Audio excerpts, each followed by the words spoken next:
오늘 우리에게 주시는 하나님의 말씀은 열왕기하 14장 17절부터 29절입니다. 우리 같이 함께 읽도록 하겠습니다. 유다의 요아스 왕의 아들 아마샤는 이스라엘의 여호아스 왕의 아들 여호아스가 죽은 뒤에도 15해를 더 살았다. 아마샤의 나머지 행적은 유다 왕 역대지략에 기록되어 있다. 예루살렘에서 반란이 일어나자 아마샤는 라기스로 도망하였다. 그러나 반란을 일으킨 사람들은 라기스에까지 사람을 보내어 거기에서 그를 죽였고 그의 주검을 말에 싣고 와서 예루살렘 안의 다윗성에 그의 조상과 함께 장사 지냈다. 유다의 온 백성은 아사랴를 왕으로 삼아 그의 아버지 아마사의 뒤를 잇게 하였다. 그가 왕이 되었을 때 그의 나이는 16이었다. 아마샤 왕이 죽은 뒤에 아사랴는 엘랏을 재건하여 유다에 귀속시켰다. 유다의 요아스 왕의 아들 아마샤 채 15년에 이스라엘의 여호아스 왕의 아들 여로보암이 왕이 되어 사마리아에서 41해 동안 다스렸다. 그는 주님께서 보시기에 악을 행하고 이스라엘로 죄를 짓게 한 느밧의 아들 여로보암의 죄에서 떠나지 아니하고 그것을 그대로 본받았다. 그러나 그는 이스라엘의 국경을 하맛 어기로부터 아라바 바다까지 회복하였다. 이것은 주 이스라엘의 하나님께서 그의 종인 가드헤벳 사람 아mit대의 아들 요나 예언자에게 말씀하신 그대로였다. 주님께서는 이스라엘의 고난이 너무 심하여 매인 사람이나 자유로운 사람이나 할 것 없이 한 사람도 남아있지 않아 이스라엘을 돕는 사람이라고는 아무도 없는 것을 보셨다. 주님께서는 이스라엘의 이름을 하늘 아래에서 지워 없애겠다고 말씀하시지 않았기 때문에 여호아스의 아들 여로보암을 시켜서 그들을 구원하신 것이다. 여로보암의 나머지 행적과 그가 한 모든 일과 그가 전쟁에서 보인 능력과 유다에 속해였던 다마스쿠스와 하맛을 이스라엘에게 되돌려준 일들은 이스라엘 왕 역대지략에 기록되어 있다. 여로보암이 그의 조상인 이스라엘의 왕들과 함께 누워 잠드니 그의 아들 스가랴가 그의 뒤를 이어 왕이 되었다. 오늘 우리가 읽은 본문에서는 우리가 평소에 많이 접하지 못한 인물들이 등장합니다. 북이스라엘의 왕이었던 여로보암 2세, 그리고 남유다의 왕이었던 아마사, 아사랴가 바로 그 주인공들입니다. 북이스라엘과 남유다가 두 개의 나라로 처음 나뉘어질 때 르호보암과 여로보암 1세가 각각의 나라를 통치하기 시작했습니다. 그때부터 두 나라는 하나님 보시기에 옳지 않는 왕들이 세워져 하나님을 저버리고 우상숭배와 배교의 모습을 보여주었습니다. 이러한 그들의 잘못된 선택으로 인해 하나님의 은혜 가운데 부강한 나라로 성장하고 있었던 이스라엘은 시간이 지나면 지날수록 주변 나라들에 비해 점점 약해지기 시작했습니다. 하나님께서는 그렇게 힘을 잃어가는 이스라엘을 위해서 하나님의 선지자들을 매 시대마다 보내셔서 그들의 왕들이, 그들의 백성들이 주께로 다시 돌아오기를 원하셨습니다. 오늘 성경에 등장하는 왕들 역시나 하나님을 가까이 하기보다는 전대의 악한 왕들과 같이 하나님을 멀리 떠나 우상 앞에 엎드렸던 아주 악한 왕들이었습니다. 그런데 오늘 본문에는 악한 왕이었음에도 그들의 나라를 부강하게 만들었다는 것을 성경은 언급하고 있습니다. 우리 24절부터 25절을 같이 읽도록 하겠습니다. 그는 주님께서 보시기에 악을 행하고 이스라엘로 죄를 짓게 한 느밧의 아들 여로보암의 죄에서 떠나지 아니하고 그것을 그대로 본받았다.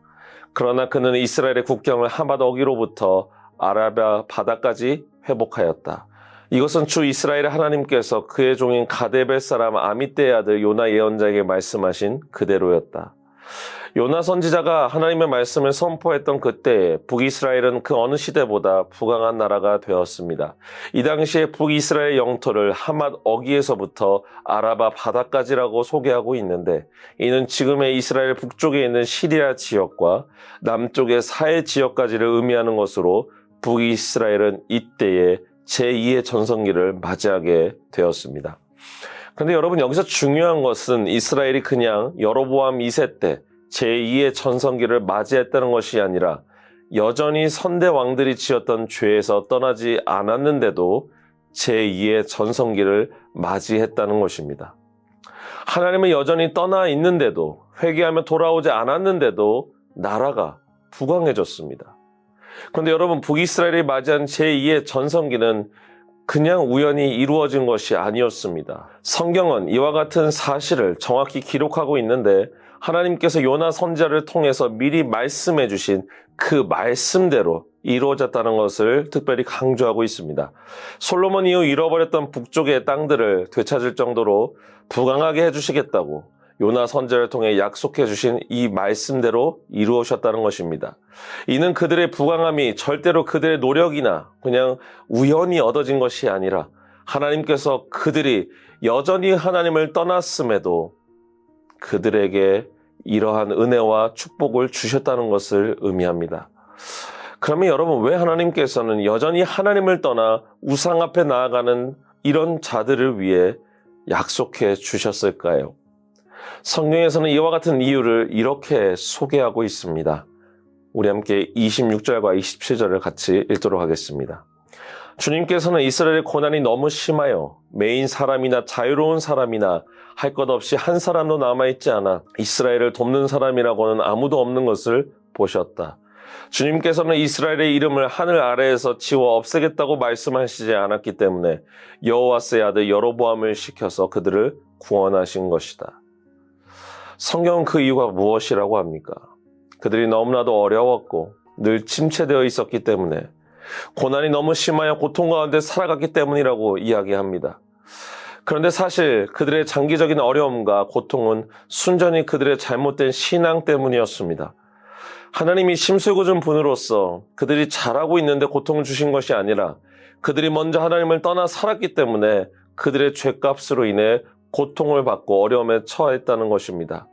그런데 주님께서는 그럼에도 불구하고 그들을 저버리시지 않고 끊임없이 기다려주시고 용서해 주셨기 때문에 이러한 헤세드의 사랑으로 그들에게 은혜를 베풀어 주셨다라고 이야기합니다. 아무리 나의 자녀가 나의 속을 썩이고 여전히 내 마음을 괴롭게 한다 할지라도 부모는 그 자녀를 버리지 못합니다. 오히려 그 자녀를 사랑의 마음으로 품어주죠. 그것이 바로 부모의 사랑입니다. 하나님은 이스라엘의 부모가 자녀를 사랑하는 것 같이 사랑해 주셨습니다. 그들이 하나님을 저버리고 떠날 때에도 여전히 그들을 사랑했습니다. 만약 우리가 하나님의 사랑을 받을 때 우리의 행위에 근거한다고 생각한다면 그것은 굉장히 하나님의 사랑을 오해하는 것입니다. 하나님께서는 당신의 사랑을 베푸실 때 우리의 행위에 기초하지 않습니다. 내가 잘할 때만 사랑을 주시고 내가 못하면 미워하시는 분이 아니라는 것입니다. 내가 잘할 때에도 못할 때에도 하나님은 여전히 우리를 사랑하십니다. 내가 주님을 떠나 죄 가운데 살아갈 때에도 하나님은 우리를 사랑하는 마음으로 아파하시고 기다리시는 분이라는 것입니다. 우리는 이 사랑을 가리켜 헤세드의 사랑이라고 말합니다. 이런 헤세드의 사랑을 이해하고 고백하는 사람들이 현실 세계 안에서 실제적인 삶 가운데서 평화를 누리고 부유해질 때는 하나님의 사랑이 그들의 신앙을 풍성하게 이끌어 갑니다. 그러나 오늘 여로보암 2세가 다스리던 때에는 신앙이 없는 사람이 부유해지는 것을 경험하게 됩니다. 이때는 너무나 안타깝게도 그들이 하나님 안에 거하는 것이 아니라 하나님을 완전히 떠나버리게 되는 것을 우리는 보게 됩니다. 하맛 어기와 아라바 바다까지 다스렸던 북이스라엘, 여로보암 2세 때 제2의 전성기를 맞이했던 이 북이스라엘은 이때 이후부터 쇠퇴의 길에 접어들게 되어 강대국이었던 아수르에게 영원히 멸망을 당하게 됩니다. 사랑하는 미랄의 성도 여러분, 북이스라엘은 신앙이 없는 상태에서 물질적인 축복을 받았습니다. 그들은 이러한 복이 하나님께서 자신들을 불쌍히 여겨주셨기 때문에 주셨다라는 사실을 전혀 알지 못했습니다. 그들에게 이 물질적인 복은 결국 축복이 아니라 그들을 멸망시키는 올무가 되었습니다. 오늘 이 시간에 우리의 삶 속에 갑작스럽게 찾아오는 복들이 있다면 다시 한번 하나님 앞에 나의 신앙을 먼저 점검하며 하나님을 묵상하는 시간을 가지시길 바랍니다. 만약 우리가 그렇게 묵상하지 않는다면 지금 우리가 누리는 복은 훗날 우리를 넘어뜨리는 올무가 될 수도 있습니다. 우리 모두 이와 같은 실수를 반복하지 않도록 깨어 있어서 주님의 믿음 가운데서 이 헤세드의 사랑을 누리는 우리 미랄의 성도가 될 수 있기를 주님의 이름으로 간절히 축원합니다. 우리 함께 기도하도록 하겠습니다. 사랑의 하나님 아버지 감사합니다. 우리의 시간, 우리의 삶 가운데 우리의 행위는 주님 앞에 늘 죄의 모습으로 살아갈 때가 있습니다. 그럼에도 불구하고 주님의 사랑은 우리를 기다리시고 우리를 향해 있음을 다시 한번 바라보게 됩니다. 주님, 북이스라엘과 그의 백성들은 하나님이 여전히 사랑하심에도 불구하고 하나님을 바라보지 못했습니다. 결국 주님의 헷세대의 사랑이 그들을 부강하게 하였고 그들에게 물질적인 축복을 더해 주었으며 그들을 붙잡아 주었지만 결국 이 하나님을 바라보지 못함으로 그들은 영원히 멸망하게 되었습니다. 주님, 우리가 이 모습을 통해서 우리의 모습을 돌아보길 원합니다. 주님, 주님의 사랑이 얼마나 위대한지, 주님의 사랑이 얼마나 우리를 기다리고 계시는지 다시 한번 깨달아 우리의 삶 속에서 고백할 수 있는 우리 믿음의 성도들 될 수 있도록 은혜 더하여 주옵소서.